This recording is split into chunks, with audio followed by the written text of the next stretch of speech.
Segera download Quran Tadabbur, tafsir dalam genggaman Anda. Bulan Ramadan adalah bulan Al-Quran.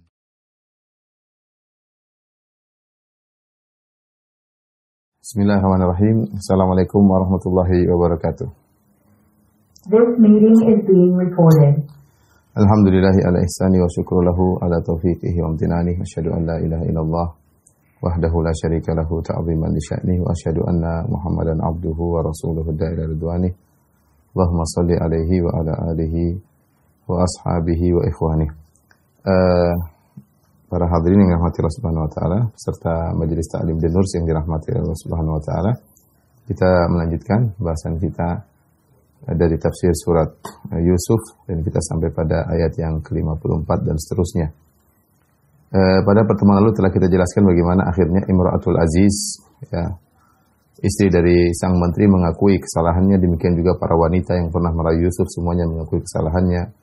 Akhirnya raja pun tertarik dengan Yusuf. Kata Allah Subhanahu wa taala, "Wa qala al-maliku tuni bih astakhlishu li nafsi." Kata sang raja, yaitu raja Mesir, ya, bawalah Yusuf kepadaku agar aku milih dia sebagai orang yang dekat denganku, yaitu menjadi orang-orang khusus dekat denganku. Ya, karena raja terpesona dengan bagaimana sabarnya Yusuf, dituduh sampai di penjara, ya. Kemudian bersabar, ya. Dan ini kemudian Yusuf pandai lagi menafsirkan mimpi. Ini semua menjadikan sang raja akhirnya tertarik dengan Nabi Yusuf alaihissalam. Kemudian sang raja berkata, Allah Subhanahu wa taala berfirman, "Falamma kallamahu," tatkala sang raja berbicara dengan Yusuf, "Qala innakal yauma ladaina makinun amin." Maka engkau, ya, mulai hari ini menjadi orang yang berkedudukan tinggi, lagi dipercaya di sisi kami. Raja langsung mengatakan kepada Yusuf bahwasanya engkau mulai hari ini memiliki kedudukan yang tinggi, ya. Makinun ladaina, di sisi kami. Makin itu mendapatkan kedudukan, amin, terpercaya. Ketika Yusuf alaihissalam melihat bagaimana raja sudah terpercaya sama beliau, maka beliau minta untuk dijadikan sebagai bendaharawan Mesir. Qala ja'alni ala khazainil ardi inni hafizun alim. Wahai sang raja, jadikanlah aku sebagai orang yang terpercaya untuk mengurusi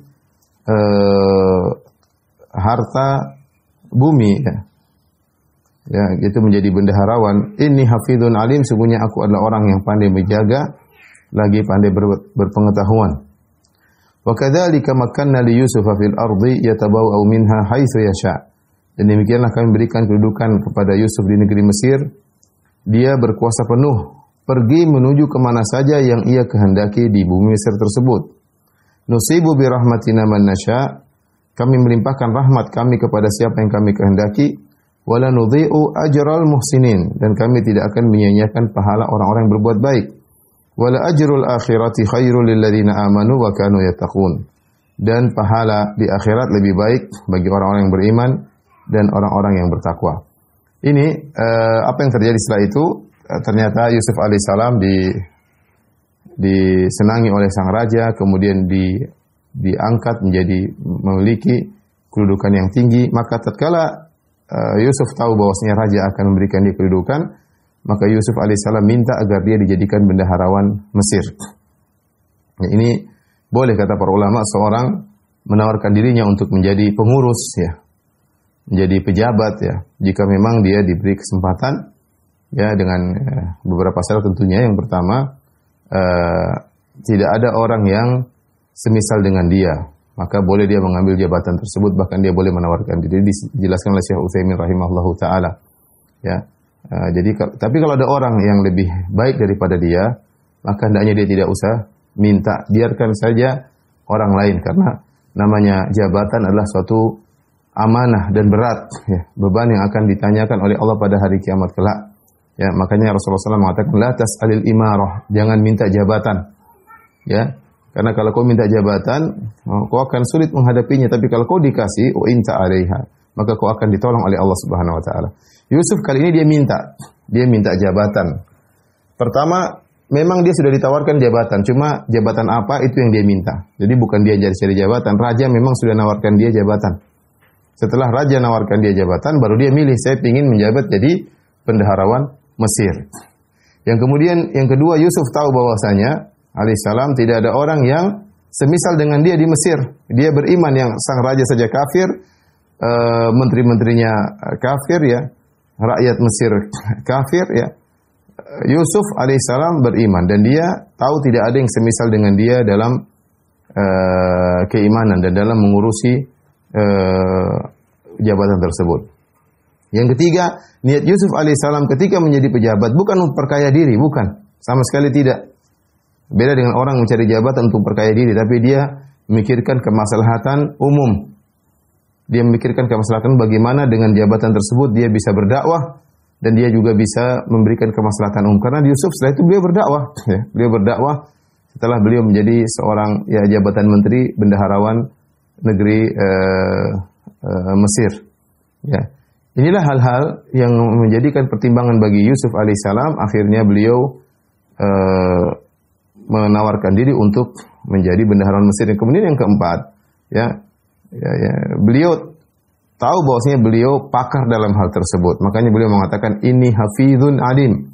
Aku akan menjaga harta negeri Mesir dan aku adalah orang yang alim, yang pintar dalam mengurusi hal ini. Ini hal-hal yang membolehkan seorang menawarkan diri untuk menjadi pejabat. Adapun kalau seorang meminta-minta jabatan, ya, padahal ada orang yang lebih baik daripada dia, maka ini orang akan ditinggal oleh Allah Subhanahu wa taala, ya. Dia akan sulit menghadapinya, ya. Dan kekuasaan itu pada hari kiamat hanyalah khizyun wa nadamah, hanyalah kehinaan dan penyesalan. Kemudian yang kedua, kalau orang ingin menjadi pejabat, ya, hanya untuk kepentingan duniawi, ya, maka waspada, ya, apalagi yang dia urusi adalah harta rakyat.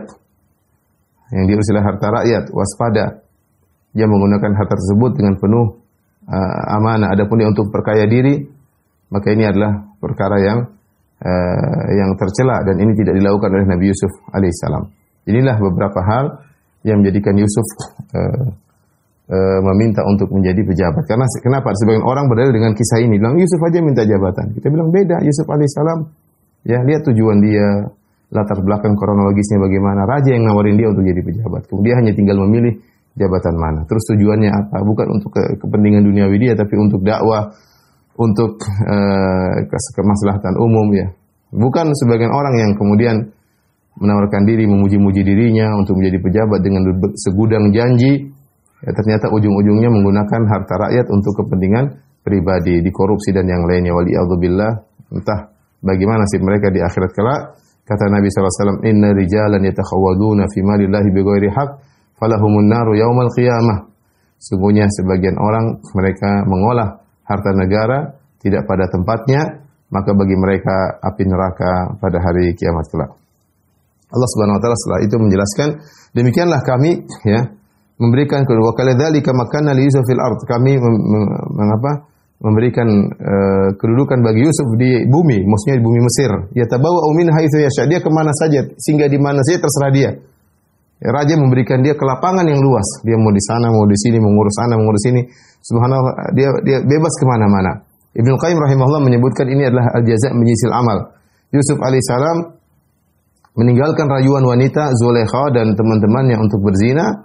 Rela untuk tinggal di penjara yang sempit, ya, rela untuk tinggal di penjara yang sempit. As-sijnu ahabbu ilayya mimma yad'unani ilaihi, kata dia, ya Allah, penjara lebih aku sukai daripada rayuan mereka. Maka Allah Subhanahu wa taala menggantikannya dengan yang lebih baik, yaitu diberikan tempat yang lapang, negeri Mesir, kemana saja dia pergi, dia bisa memiliki kedudukan di situ, ya. Maka benar sabda Nabi sallallahu alaihi wasallam, man taraka syai'an lillah awadahullahu khairan minhu. Siapa yang meninggalkan sesuatu karena Allah, maka Allah akan menggantikan yang lebih baik, ya. Meskipun penggantian tersebut tidak langsung, tetapi ada waktu yang tepat yang Allah berikan kepada sang hamba. Allah berfirman, nusibu bi rahmatina man nasya. Kami berikan rahmat kami, kasih sayang kami kepada siapa yang kami kehendaki, kepada Yusuf. Perhatikan, wala nudhi'u ajral muhsinin, dan kami tidak akan menyia-nyiakan pahala orang-orang yang berbuat baik. Allah tidak mengatakan wala nudhi'u ajral muhsin. Kami tidak akan menyia-nyiakan pahala orang yang berbuat baik. Artinya Yusuf sendiri. Tapi Allah menggunakan kata plural. Kami tidak akan menyia-nyiakan perbuatan pahala orang-orang yang baik. Artinya Yusuf di antara mereka alaihissalam. Jadi dalil bahwasanya Yusuf alaihissalam berbuat ihsan, berbuat baik dalam segala kondisinya. Sejak dia dilemparkan oleh kakak-kakaknya dalam sumur, dibuka bajunya, dia tetap berbuat ihsan dalam ibadahnya kepada Allah Subhanahu wa taala.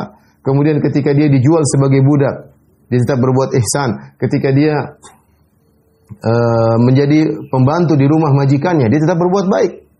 Ya. Dan itu semua Allah tahu. Mungkin gak ada yang lihat, tapi Allah tahu. Allah catat semuanya. Ya. Kemudian ketika dia di penjara, dia juga berbuat ihsan. Ya.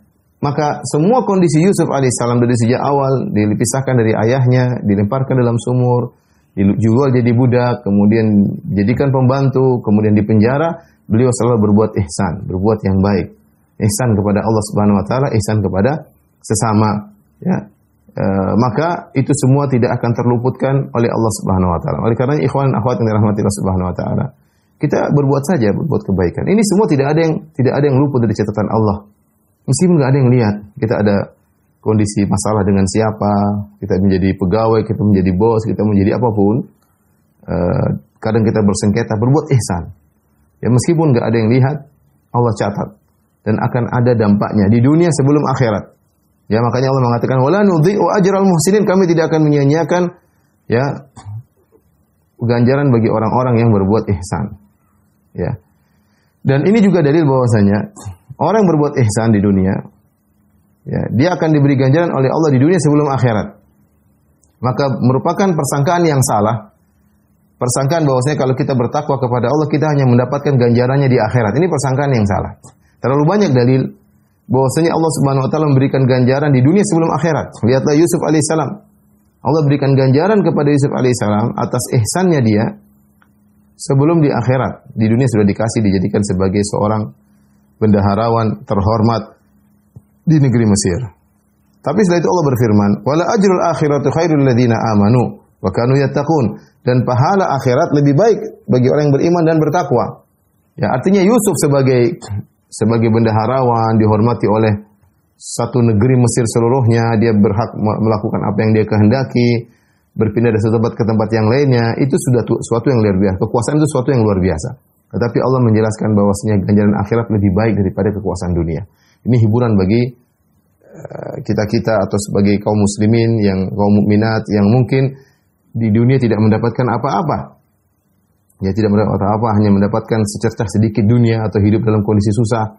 Allah jelaskan bahwasanya kekuasaan yang Allah berikan kepada Yusuf alaihissalam, ya, yang luar biasa tersebut itu enggak ada apa-apanya dengan pahala akhirat. Dengan pahala akhirat. Maka seorang kalau melihat dirinya yang mungkin penuh dengan kekurangan dalam urusan dunia, ingatlah bahwasanya ganjaran akhirat lebih baik daripada dunia yang ada. Lilladzina amanu, bagi orang-orang yang beriman, wa kanu yattaqun, dan mereka senantiasa bertakwa. Di sini Allah Subhanahu wa taala mendatangkan takwa dengan fi'il mudhari', wa kanu yattaqun, dan mereka bertakwa, yang menunjukkan bahwasanya ketakwaan itu harus berulang-ulang. Makanya Nabi berkata, ittaqillaha haitsu ma kunt, bertakwalah kepada Allah dimanapun engkau berada. Kapanpun, dimanapun, tatkala di hadapan banyak orang, tatkala bersendirian, sebagaimana Yusuf alaihissalam ketika sendirian, ketika dilempar, ketika dilempar di sumur, dijadikan budak, jadi pembantu, senantiasa dia bertakwa. Ketika berduaan dengan Zulaikha, dirayu untuk berzina, ketika di penjara dia senantiasa bertakwa. Inilah orang-orang yang akan mendapatkan ganjaran yang besar di akhirat kelak.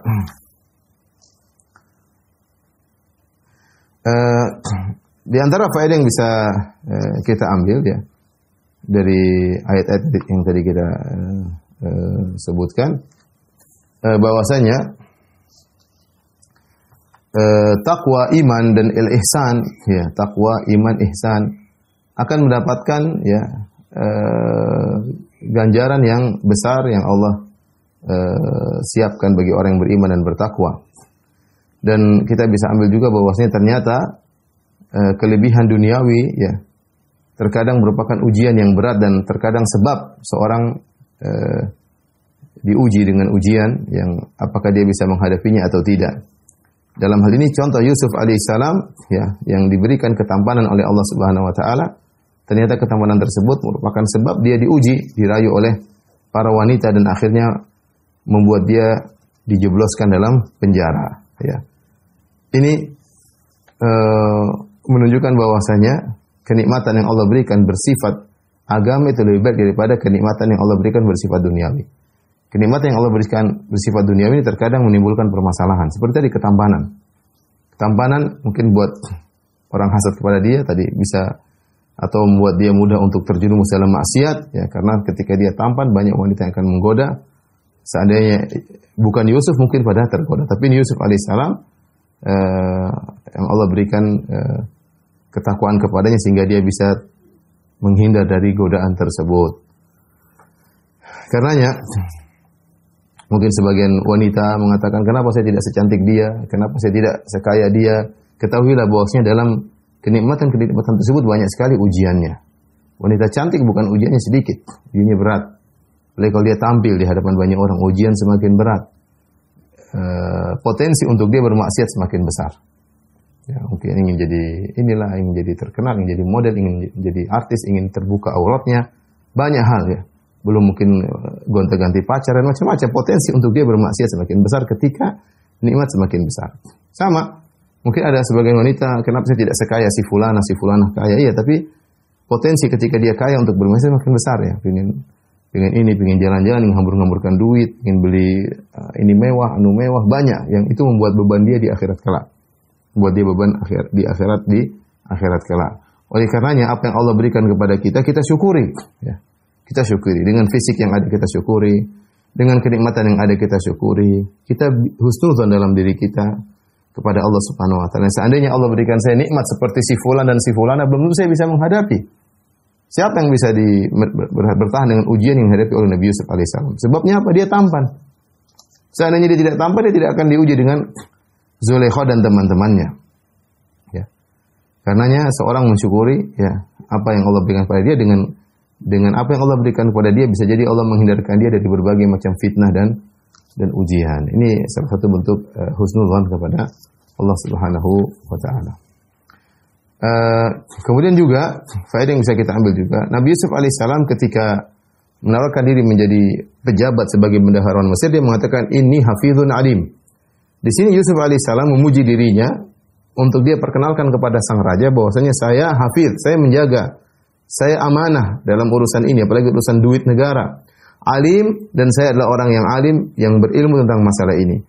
Kata para ulama, dalil boleh seorang memperkenalkan kelebihannya bukan untuk sombong, bukan untuk mentang-mentang, tapi kalau diperlukan, ada hajat, ada keperluan agar memberitahu ya. Sehingga misalnya seorang di suatu desa kemudian dia bilang saya pingin ceramah, alhamdulillah saya sudah belajar di pondok. Nah, ada masa orang mungkin tidak tahu dia belajar di pondok. Sementara tidak ditemukan mungkin khatib Jumat atau tidak ada imam, maka dia boleh menawarkan diri. Dia bilang saya punya hasil ilmiah, saya punya ilmu, saya pernah belajar di sini, saya bisa menjadi imam. Ini seperti nggak ada masalah. Ini memuji diri karena ada kemaslahatan. Tapi bukan dalam rangka sombong, pamer, ini tidak boleh. Allah Maha tahu tentang niat seseorang. Ini yang pertama, Yusuf memuji dirinya karena ada keperluan. Yang kedua, ini mengajarkan kepada kita yang berhak untuk memegang jabatan adalah hanyalah orang yang ahli dalam bidangnya.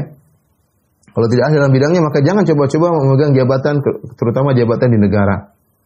Kata Nabi SAW, "Idza wusidal amru ila ghairi ahlihi fantadhir sa'ah." Kalau perkara diserahkan kepada yang bukan ahlinya, maka tunggulah hari kiamat. Maka tunggulah hari kiamat ya. Dan banyak permasalahan timbul karena jabatan diserahkan kepada orang yang bukan ahlinya. Maka ini tanggung jawab kepada para penguasa, baik dalam memilih siapa yang berhak untuk menduduki kedudukan, harus yang bukan sekedar amanah, tapi harus juga ahli dalam bidangnya. Kalau amanah tidak ahli juga percuma. Sama, kalau dia ahli tapi tidak amanah juga percuma. Maka digabungin keduanya, amanah dan ahli. Ya, baru bisa menjalankan tata negara dengan baik. Sebagaimana Yusuf alaihissalam, dia hafiz, amanah, dan dia akan menjaga harta negara Mesir, dan dia alim dan dia ahli dalam aturan tersebut ya. Kalau seorang ditawarkan suatu jabatan, dia tidak mampu, hanya dia tolak. Ini bukan bidangku, ini bukan keahlianku ya. Ini bukan bukan spesialisku. Ya sudah, tinggal aja, serahkan, masih banyak yang lain. Karena sungguhnya jabatan hanyalah beban amanah yang akan diminta pertanggungjawaban oleh Allah Subhanahu wa taala ya. Dan seorang bertakwa kepada Allah Subhanahu wa taala ketika menjadi pejabat, ingat dia menjalankan uang rakyat yang dikumpulkan. Kita tahu harta negara bisa dari pajak yang ditarik dari masyarakat, bisa juga dari hasil bumi yang atau hasil negara, tapi intinya ada sebagian atau banyak bagian dari harta tersebutlah harta yang diambil dari rakyat. Maka dia menggunakannya ya, itu harta bukan milik dia. Bukan harta milik dia, tapi dia terpercaya untuk mengolah harta tersebut. Dan dia mengambil upah yang sewajarnya, yang pantasnya yang untuk dia ambil. Bukan kemudian dia salah dalam mengelola, yang mentang-mentang ini harta negara dia asal-asalan. Ya. Ini apa namanya? Kalau kita kelola harta kita asal-asalan masih mending harta kita sendiri. Ini harta negara, harta rakyat yang diambil dengan memeras keringat rakyat. Harus waspada. Makanya saya sering sampaikan kepada orang-orang yang mengumpulkan donasi, waspada ya. Kalau Anda mengumpulkan donasi, Anda punya proyek agama, hati-hati, itu dana rakyat. Jangan asal-asalan, karena sebagian orang punya mental seperti itu. Kalau ini uang donasi, dia asal-asalan beli ini, tidak hati-hati, tidak tidak teliti, barang terkadang beli kemudian rusak, untuk masjid dia asal-asalan, mentang-mentang bukan duit dia, sehingga dia asal-asalan. Justru sebaliknya, kalau itu uang orang, kamu harusnya hati-hati. Kalau uangmu sendiri nggak ada masalah. Kamu beli rusak ya buang ya uangmu sendiri. Tapi kalau uang orang harus lebih hati-hati. Apalagi uang rakyat. Apalagi uang rakyat, uang negara. Ya, uang negara. Ya, ini bagi siapapun yang menjadi pejabat negara, waspada. Waspada karena ini adalah beban yang berat yang dipikulkan di pundak para pejabat. Allahul musta'an. Baik, kita lanjutkan. Setelah Yusuf alaihissalam menjadi bendaharawan Mesir, Allah Subhanahu wa taala berfirman, "Wa jaa'a ikhwatu Yusuf fadakhalu alaihi fa'arafahum wa hum lahu munkirun." Maka datanglah saudara-saudara Yusuf alaihissalam, yaitu 10 orang selain Binyamin ya. Fadakhalu alaihi, mereka pun menemui Yusuf. Fa'arafahum, Yusuf kenal mereka, wa hum lahu munkirun. Sementara mereka tidak mengenal Yusuf. Kok bisa mereka datang ke Yusuf? Rupanya setelah 7 tahun Yusuf menjabat menjadi bendaharawan Mesir, kemudian dia mengatur panen yang luar biasa, berlimpah ruah di negeri Mesir, panen gandum. Kemudian setelah itu datang 7 tahun masa paceklik. Yusuf mengatur bagaimana makan, diatur tidak boleh banyak-banyak, mungkin makan buat satu orang makan berdua atau makan bertiga, sehingga lumbung gandum semakin banyak. Mulailah paceklik tersebut bukan cuma mengenai negeri Mesir. Tapi masa paceklik 7 tahun tersebut juga mengenai daerah-daerah sekitar Mesir. Ini di antara manfaat Yusuf menjadi pejabat negara, maka dia beri masukan kepada sang raja. Raja di zaman Yusuf kafir ya, raja itu kafir ya. Dan ini dalil juga bahwasanya seorang boleh masuk dalam pemerintahan meskipun pemerintahan kafir jika dia bisa menimbulkan kemaslahatan. Sebagaimana Yusuf alaihissalam, jika dia bisa punya kemampuan untuk menimbulkan maslahatan bagi kaum muslimin secara khusus dan juga bagi umat secara umum, maka tidak jadi masalah meskipun pemerintahan kafir. Karena pemerintahan Mesir ketika itu pemerintahan kafir. Tapi Yusuf alaihissalam dengan kebaikannya sang raja percaya sama dia, dan dia pun memberi tawaran kepada sang raja, bagaimana kalau kita jual ini gandum sehingga dapat masukan bagi negara dan juga menolong orang-orang di sekitar. Sang raja setuju. Maka dibuatlah pengumuman bahwasanya kerajaan Mesir menerima pembelian gandum bagi yang kekurangan. Maka datanglah orang dari berbagai macam tempat membeli gandum sampai akhirnya berita ini sampai ke keluarga Nabi Yusuf alaihissalam yang ada di Palestina, dan mereka dalam kondisi kelaparan dan jarak jauh dari Mesir ke Palestina cukup jauh, dan mereka akhirnya mendengar ada yang menjual gandum ya dengan mungkin harga yang murah. Akhirnya mereka pun datang 10 orang, dan aturannya satu orang hanya boleh bawa suketan, satu karung yang diletakkan di atas onta ya. Satu orang tidak boleh lebih dari 2 Karena yang mau beli banyak sementara persediaan gandum terbatas. Datanglah mereka dari Palestina jauh-jauh, 10 orang bersaudara ini. Binyamin tidak diajak. Kita sudah sebutkan bahwasanya Nabi Yakub alaihissalam punya anak 12 dari 4 orang istri. Ya. Di antaranya dari Rahil. Dari Rahil inilah Yusuf dan Binyamin. Adapun dari 3 istri yang lainnya ada 10 orang. Ya, yang satu saudara kandung adalah Yusuf dan Binyamin. Adapun sisanya 10 lain adalah saudara sebapak mereka, lain ibu. Yang satu ayah satu ibu cuma Yusuf. Yusuf yang satu ayah dengan satu ibu dengannya adalah Binyamin. Maka 10 orang ini saudara-saudaranya seayah, lain ibu datang. Yusuf langsung mengenal mereka, tapi mereka tidak mengenal Yusuf. Wahum lahu munkirun. Mereka kenapa tidak kenal Yusuf? Karena waktu mereka buang Yusuf masih kecil. Masih kecil. Belum lagi remaja, masih kecil. Dibuang, dibuka bajunya. Sekarang Yusuf sudah besar. Dan mereka tidak terpikir sama sekali kalau depan mereka adalah Yusuf. Karena menurut mereka mungkin Yusuf sudah mati. Atau mungkin jadi orang terhina entah di mana. Sementara sosok yang di depan mereka lihat gagah, pakai baju bagus, ada pembantu-pembantunya, ada pengawal-pengawalnya, orang kaya, dan di Mesir. Nggak nyangka, ini kan suku lain. Suku lain ya. Mereka suku Bani Israel, sementara ini suku lain, suku Mesir. Ada yang mengatakan suku Heksus, ada yang mengatakan suku Akbat. Tapi intinya suku lain ya. Kemudian bisa jadi Yusuf sudah tumbuh jambangnya atau jenggotnya, dan bisa jadi Yusuf juga memakai mahkota, sehingga mereka sama sekali tidak tahu itu Yusuf dan tidak terpikirkan dalam benak mereka itu Yusuf alaihissalam. Kemudian kata Allah Subhanahu wa taala, "Walamma jahhazahum bijahazihim." Tatkala Yusuf alaihissalam yang menyiapkan untuk mereka bahan makanannya, ya. Qala tuni bi akhil lakum min abikum. Kata Yusuf, datangkanlah saudara kalian yang satu yang masih tersisa, min abikum, saudara sebapak kalian, maksudnya Binyamin. Ala tarawna anni ufil kaila, tidakkah kalian lihat bagaimana aku memenuhi menyempurnakan suketan, ya. Wa ana khairul munzilin, aku sebaik-baik penerima tamu. Al munzilin maksudnya mudhifin. Para ulama mengatakan ketika mereka datang tentu terjadi diskusi atau obrolan antara Yusuf dengan mereka. Mungkin Yusuf tanya, kamu dari mana? Padahal Yusuf sudah tahu mereka. Mereka mau kami dari Palestina. Kalian berapa bersaudara? Ya, mungkin mereka bilang kami 11 bersaudara. Ya. Atau mungkin mereka bilang ada 12 bersaudara. Kami ada 2, yang satu ayah satu ibu, namanya Yusuf sama Benyamin. Yusuf entah kemana, tinggal satu. Intinya Yusuf tahu bahwasanya mereka yang cerita bahwasanya masih ada satu orang. Ya, akhirnya Yusuf minta kepada mereka setelah disiapkan semua suketan. Qala tuni bi akhil lakum, datangkanlah kepadaku saudara kalian yang kalian ceritakan itu yang masih ada di Palestina. Ya, saya ingin kasih tambahan lagi, kan kalian cuma 10 suketan, kalau tambah satu lagi jadi 11. Bi akhil lakum, bahkan Yusuf menggunakan kata nakirah, bi akhin, yaitu dengan tanwin. Dia tidak mengatakan qala tuni bi akhikum, tapi bi akhin lakum. Yang ini menunjukkan seakan-akan Yusuf tidak kenal itu orang sama sekali, tidak kenal Binyamin sama sekali. Sehingga didatangkan bukan dalam bentuk ma'rifat tapi dalam bentuk nakirah. Dan kita tahu kalau dalam bahasa Arab beda antara ma'rifat dengan nakirah. Yaitu qala tuni bi akhilakum, datangkanlah saudara kalian tersebut yang sebapak dengan kalian min abikum. Tidakkah kalian lihat aku ini menyempurnakan suketan? Jadi datangkan dia, nanti saya tambahkan suketan yang ke-11. Wa ana khairul munzilin, tidak kalian lihat bahwasanya aku adalah orang yang paling baik dalam memuliakan tamu. Dan ini di sini lagi sekali lagi Nabi Yusuf memuji dirinya dengan mengatakan ala tarawna anni ufil kaila wa ana khairul munzilin. Pujian, tidak kalah kalian lihat bagaimana aku menunaikan suketan dan aku juga sebaik-baik penerima tamu. Dan sekali lagi pujian terhadap diri sendiri terkadang perlu. Allah Maha tahu isi hati.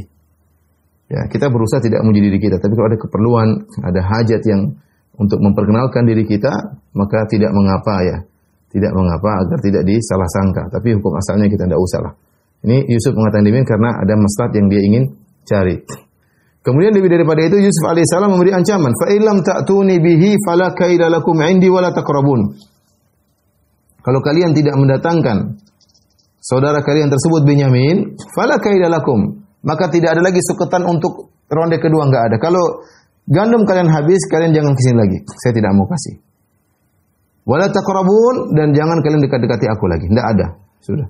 Kalau mau beli suketan lagi, beli gandum lagi, datangkan adik kalian Binyamin. Wah, ini berat bagi mereka. Ya. Berat bagi mereka. Karena mereka tahu bahwasanya ayah mereka Yakub alaihissalam sangat sayang kepada Binyamin. Mereka dulu ketika membuang Yusuf alaihissalam, mereka menyangka ayah mereka akan fokus sayang kepada mereka. Makanya waktu di awal surat Yusuf kita sudah ceritakan, mereka mengatakan uqtulu Yusuf aw itrahuhu arda yakhlu lakum wajhu abikum. Ya. Bunuh Yusuf atau buang Yusuf sehingga yakhlu lakum wajhu abikum, sehingga ayah kalian fokus memandang kalian. Jadi ide mereka membuang Yusuf itu agar ayah mereka sayang kepada mereka. Yusuf sudah terlupakan karena tidak di depan mata, mereka yang disayang oleh ayah mereka. Tapi kenyataannya tidak demikian. Ternyata setelah mereka membuang Yusuf, kecintaan Yakub alaihissalam, ayah mereka berpindah kepada adiknya Yusuf, Binyamin. Berpindah kepada adiknya Yusuf, Binyamin. Ya. Dan mereka tahu betul bagaimana ayahnya sangat sayang kepada Binyamin. Takut kehilangan Binyamin sebagaimana ayahnya telah kehilangan Yusuf. Maka ketika permintaan Yusuf alaihissalam, mereka tidak tahu di depan mereka adalah Yusuf, mengatakan, datangkan adik kalian yang satu bapak itu, Binyamin. Kalau tidak, tidak akan lagi saya jual gandum kepada kalian. Dan jangan dekat-dekat saya. Mereka sadar ini adalah permintaan yang berat. Maka mereka berkata, qalu sanurawidu anhu abahu. Kata mereka, kami akan merayu ayahnya agar melepaskannya. Wa inna la fa'ilun, dan kami benar-benar akan melakukannya. Isyarat bahwa mereka mengatakan, wahai sang menteri, ini permintaan yang sulit. Meminta agar ayah kami melepaskan adik kami yang paling kecil, Binyamin, untuk ikut bersama kami, permintaan yang paling sulit. Tapi kami akan rayu ayah kami. Jadi mereka kasih isyarat bahwasanya permintaan Yusuf itu berat. Sanurawidu anhu abahu, kami akan rayu bapak kami untuk melepaskan adik kami. Wa inna la fa'ilun, kami benar sungguh-sungguh akan melakukannya. Sudah, jadi udah ngerti permintaan Yusuf alaihissalam. Kata Allah, wa qala li fityanihi ja'alu bidha'atahum fi rihalihim la'allahum ya'rifunaha idzan qalabu ila ahlihim la'allahum yarji'un. Kata Yusuf ketika mereka sedang diskusi siap-siap pulang, kata Yusuf kepada pegawai-pegawainya, kepada budak-budaknya atau kepada anak buahnya, ij'alu bidha'atahum, kembalikan barang mereka, barang barteran. Ada yang mengatakan dirham. Mereka beli gandum dengan dirham. Ada yang mengatakan mereka beli gandum dengan barteran. Intinya mereka bawa harta untuk membeli gandum. Tapi Yusuf ada yang mengatakan dirham. Kata Yusuf, kembalikan dirham-dirham mereka ini. Mereka sudah bayar ke Yusuf, masukkan kembali ke suketan mereka. Ya. La'allahum ya'rifunaha, semoga mereka kalau sudah idzan qalabu ila ahlihim, kalau mereka sudah pulang ke rumah mereka di Palestina, mereka tahu hal ini, la'allahum yarji'un, semoga mereka kembali. Firman Allah, la'allahum ya'rifunaha, semoga mereka mengetahuinya. Apa maksudnya? Jadi Yusuf mengatakan, masukkan kembali duit-duit mereka, dirham mereka ke dalam sukutan-sukutan mereka. La'allahum ya'rifunaha, semoga mereka mengenalinya. Apa maksudnya? Ada yang mengatakan supaya mereka mengenali bahwasanya itu dirham mereka dikembalikan. Ini pendapat. Ada pendapat ahli tafsir mengatakan agar mereka tahu bagaimana kebaikanku, bagaimana pelayananku kepada mereka, bagaimana kebaikanku dengan mengembalikan duit yang untuk membeli saya kembalikan. La'allahum yarji'un, semoga mereka bisa pulang kembali ke sini. Karena Yusuf ingin mereka balik bawa Binyamin. Ya, Yusuf harus melakukan trik bagaimana mereka bisa pulang ke sini, bawa lagi kedua kali bawa Binyamin. Caranya duitnya dikembalikan tanpa sepengetahuan mereka. Tanpa sepengetahuan mereka.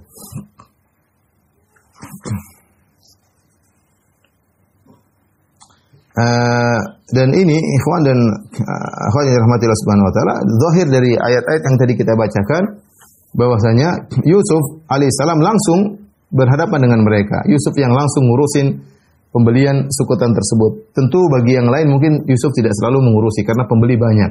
Tapi karena ini berkaitan dengan saudara-saudaranya, maka dia yang langsung menangani jual beli tersebut, dia ngurusin dan dia yang menerima tamu ketika itu langsung, dan ini adalah akhlak yang mulia, ya, akhlak para anbiya, sebagaimana Ibrahim alaihissalam menerima tamu, sebagaimana Yusuf alaihissalam menerima tamu, tamu-tamunya adalah saudara-saudaranya sendiri.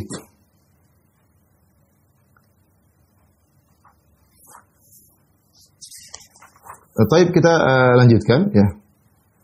Allah berfirman, "Falamma raja'u ila abihim." Tatkala mereka pulang. Jadi pulanglah mereka membawa 10 seketan karena mereka 10 orang dan masing-masing unta 1 seketan.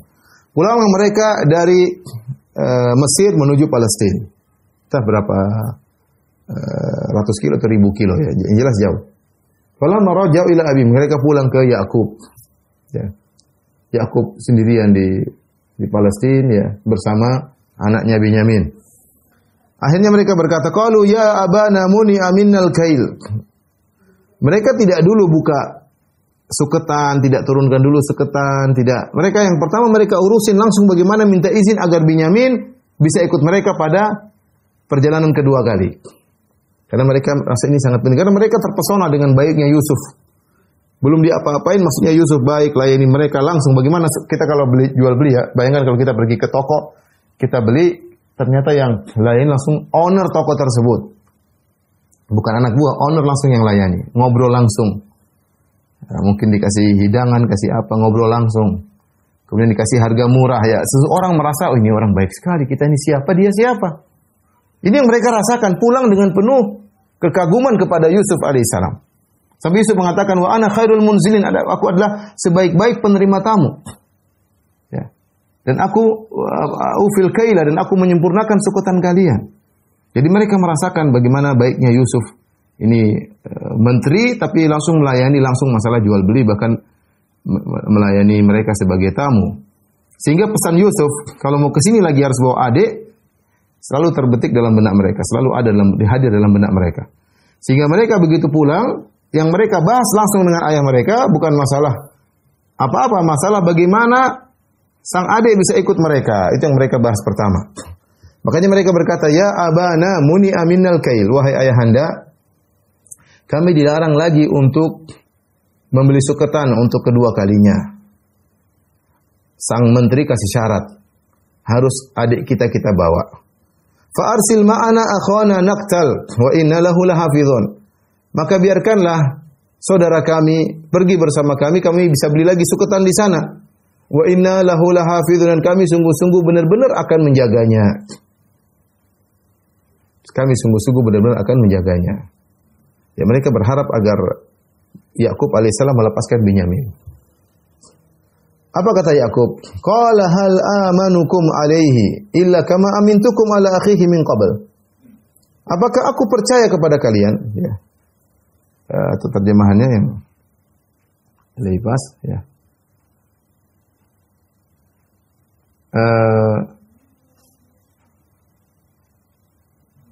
Apakah aku mempercayakan saudaranya Yusuf ya, kepada kalian?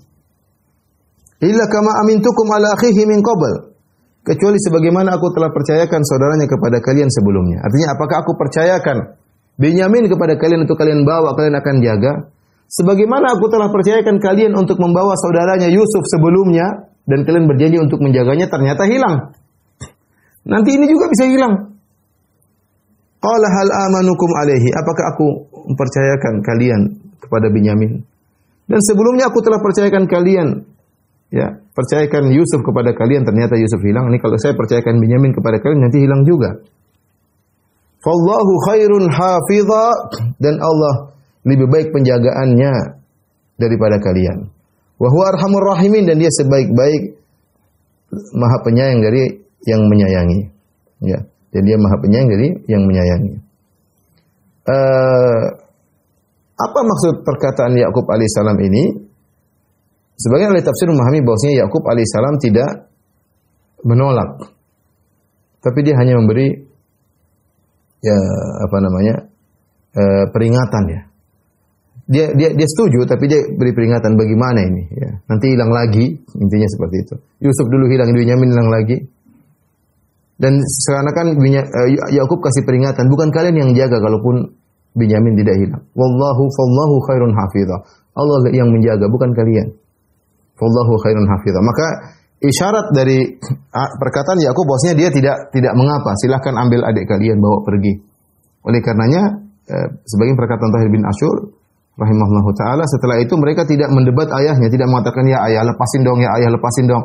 Tapi intinya Nabi Yakub alaihissalam kasih isyarat, silakan bawa tuh adik kalian, tapi ingat kalian jangan terlalu percaya diri. Yang menjaga dia bukanlah kalian, Allah lebih menjaga dia daripada kalian. Karena kalian pernah gagal menjaga Yusuf alaihissalam, dan Allah lebih sayang kepada Binyamin daripada kalian. Maka dia tutup perkataannya yang berkata fallahu khairun hafidha. Allah lebih menjaga dan Allah lebih sayang. Setelah mereka diskusi dengan ayahnya, seakan-akan ayahnya sudah setuju untuk melepaskan Binyamin, Allah berfirman apa yang mereka lakukan setelah itu. Walamma fatahu mata'ahum. Tatkala mereka membuka sukutan-sukutan mereka, wajadu bidha'atahum ruddat ilaihim, ternyata uang-uang mereka, dirham-dirham mereka yang mereka bawa untuk membeli gandum dikembalikan lagi oleh Yusuf alaihissalam. Mereka bukalah uang kita kembali. Ini semakin membuat mereka semangat untuk bawa Binyamin dan agar meluluhkan hati ayah mereka yang masih ragu-ragu. Qalu ya abana mana bagi, kata mereka, wahai ayah, anda apa lagi yang mau kita cari? Ini orang seperti ini. Apa yang mau kita cari? Apa yang mau kita ragukan lagi? Hadhihi bidha'atuna ruddat ilaina. Lihatlah bagaimana bidha'atuna, duit-duit kita, dirham-dirham kita dikembalikan lagi. Barang-barang dikasih full, timbangannya lengkap, tidak kurang sedikit pun, 10 seketan. Duitnya dikembalikan. Mana lagi mau temu orang baik seperti ini? Ya. Mada bagi, apalagi yang mau kita cari? Hadhihi bidha'atuna ruddat ilaina. Duit kita dikembalikan kepada kita. Wa namiru ahlana wa nahfadhu akhana wa nazdadu kaila ba'ir. Sudahlah, biarkanlah kami pergi. Wa namiru ahlana, kami carikan makan buat memberi makan kepada keluarga kami, ya, dengan membeli sukutan-sukutan tersebut. Wa nahfadhu akhana, dan kami akan jaga Binyamin. Wa nazdadu kaila ba'ir, dan kami tambah lagi 1 seketan. Kalau kemarin kita beli 10 suketan, nanti kalau kita bawa Binyamin jadi 11 suketan, lebih banyak. Ya. Dzalika kailu yasir, dan itu adalah suketan yang mudah bagi bendaharawan Mesir, bagi Yusuf alaihissalam. Jadi mereka semakin meyakinkan kepada ayah mereka, sudah ayah, jangan ragu-ragu. Ini mudah. Sudah tinggal kita pergi lagi, beli lagi, Binyamin kita bawa, sehingga kita beli bukan lagi 10, 11, ya. Bagaimana lihat Yusuf begitu baik, si pendaharawan Mesir yang mereka tidak tahu itu adalah Yusuf sangat baik, apalagi yang mau kita cari, apalagi yang mau diragukan, lepaskanlah Binyamin. Kemudian mereka berkata, dzalika kailun yasir, itu mudah bagi sang bendaharawan. Tambah 1 seketan lagi mudah. Perkaranya mudah ayahanda. Tinggal ditambah 1 seketan, sebentar langsung kita pulang lagi. Kami tidak akan menahan Binyamin lama-lama. Karena proses pembelian tersebut sangat cepat. Dzalika kailun yasir. Jadi ditafsir oleh para ulama dengan perkataan dzalika kailun yasir. Suketan tersebut suketan yang mudah, maksudnya prosesnya mudah. Ya. Bagi bendaharawan Mesir untuk nambah lagi 1 suketan mudah bagi dia, karena gandumnya banyak. Dia jual lagi 10 jadi 11, mudah bagi dia. Kemudian yang kedua, bahwasanya prosesnya mudah sehingga tidak butuh waktu lama. Karena Yakub merasa berat kalau harus terpisah dari anaknya Binyamin. Sehingga kakak-kakaknya meyakinkan, ini sebentar saja ayahanda, cuma datang, beli, bayar, ambil, pulang, selesai. Tidak akan lama-lama kami meninggalkan Binyamin. Engkau terpisah dari Binyamin. Dzalika kailu yasir. Maka Yakub alaihissalam semakin terpengaruh untuk melepaskan Binyamin. Ini dari bahwasanya Yakub alaihissalam sang nabi tidak tahu hal gaib. Dia tidak tahu hal gaib. Dia tidak tahu apa yang terjadi pada Yusuf.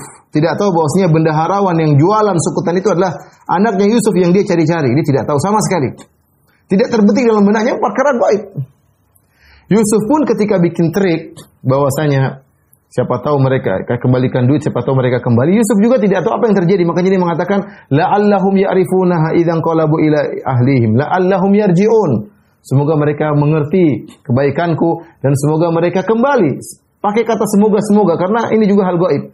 Yusuf tidak tahu apa yang terjadi di sini dan mereka dan Yakub juga tidak tahu apa yang terjadi di Yusuf. Ternyata bendaharawan tersebut Yusuf. Maka sang ayah berkata, qala lan ursilahu ma'akum hatta tu'tuni mawthiqan min Allah. Dia berkata, aku tidak akan melepaskan Binyamin bersama kalian. Saya tidak akan izinkan Binyamin bersama kalian. Saya izinkan dengan syarat, hatta tu'tuni mawthiqan min Allah, sampai kalian memberikan kepadaku janji, ya, dari Allah Subhanahu wa taala, ya. Janji yang teguh atas nama Allah. Kalian berjanji. La ta'tunnani bihi illa ayyuhata bikum. Kalian harus membawa Binyamin kembali kepadaku, jangan sampai hilang seperti Yusuf. Kali ini kalian harus berjanji. Kalau dulu sang ayah melepaskan Yusuf bersama mereka tanpa ada janji, akhirnya Yusuf hilang. Kali ini sang ayah mengatakan enggak, kali ini beda. Kalian harus berjanji dengan nama Allah. Kami tidak akan meninggalkan Binyamin apapun yang terjadi kecuali kami sudah tidak berdaya. Illa ayyuhata bikum. Ya, kecuali kalian sudah tidak berdaya dikepung musuh tidak bisa apa-apa ya sudah. Yaitu uzur ya. Tapi syaratnya harus menjaga Binyamin semaksimal mungkin. Kecuali kalian dikepung musuh dan tidak berdaya lagi. Ya. Falamma atauhu mawthiqum, akhirnya mereka langsung setuju. Ya ayahanda, kita berjanji. Ini janji kami. Bahwasanya kami tidak akan meninggalkan Binyamin sama sekali. Setelah itu apa kata sang ayah? Qala Allahu ala ma naqulu wakil.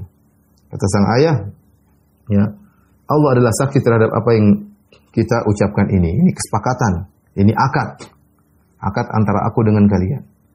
Kalian harus balik, boleh ambil Yusuf, boleh bawa Binyamin, tapi harus kembalikan kepada aku, kecuali kalau kalian dikepung oleh musuh dan kalian tidak berdaya. Ya. Ikhwan dan akhwat yang rahmatillah subhanahu wa ta'ala, mungkin sampai sini dulu yang bisa saya sampaikan. Insyaallah pada pertemuan berikutnya kita akan cerita bagaimana perjalanan mereka menuju Yusuf bersama Binyamin. Baik, demikian saja para hadirin dari Majelis Ta'lim dan Nurs. Insyaallah kita lanjutkan pada pembahasan berikutnya. Semoga Allah senantiasa merahmati kita, membuat kita tetap semangat untuk membaca ayat-ayat Allah, memahami maknanya, dan yang paling penting adalah bagaimana bisa mengamalkan kandungan-kandungannya.